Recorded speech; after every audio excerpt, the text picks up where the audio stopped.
Good evening বন্ধুরা। গতকালকে একটা স্টোরি দিয়েছিলাম, তোমরা দেখছিলা, একটা দুধরাজ সাপ রেস্কিউর। তো দেখো, তারাবাড়ি হইল দশমীঘাট দিয়ে গিয়ে সেরা রাজনগর। তো 2 দিন ধরে কল করতেছিল, তারাবাড়িত নাকি 3-4টা সাপ কোনো সময় এদিকে কোনো সময় ওইদিকে, মানে হঠাৎ দেখে ঘরে আবার বাইরে, এক এক সময় এক এক দিকে দেখতেছে, ঘোরাফেরা করতেছে। তো প্রথমে তারা কইছে, পরে আমারও বিশ্বাস হয়েছে না। আমি কই এতগুলি সাপ একসঙ্গে কি সাপ হইবা হইব? তো ভাবছি হইলেও দুইটারই মনে দেখতেছে হয়তো বারবার, এরা ভাবছে 4টা, কিন্তু না। আমি যাওয়ার পরে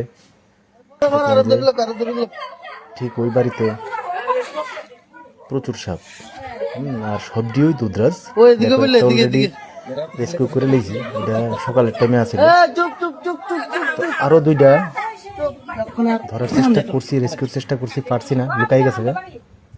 একটা পিছনের বাড়ির দিকে গেছে, আরেকটা তারা ঘরের চিপা দিয়ে দেখা পেয়েছে। তো একটা আপাতত রেস্কিউ করলাম, আরেকটা তারা ঘরের পিছন দিয়া লেবু গাছের চিপা দিয়ে ভাগছে, আরেকটা তারা বাড়ির পিছনের বাড়ি। যাক, আপাতত একটা রেস্কিউ করে না রিলিজ করে দিছি অলরেডি, দেখো।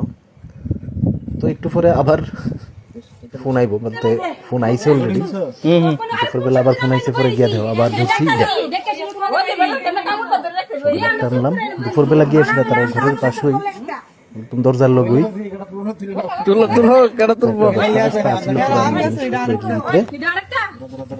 কাঠের ফর্মা, এটার ভিতরে দিই আবার বই দিয়েছি।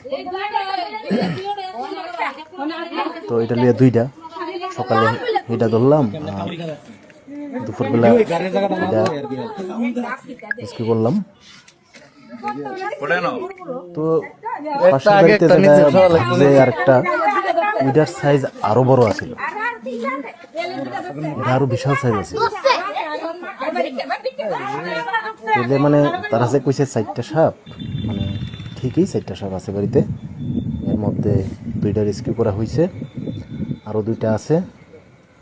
তো মনে হইতাছে 1-2 দিনের মধ্যে আবার ফোন আইব। আইলে তো অবশ্যই যাবো। তো তারাও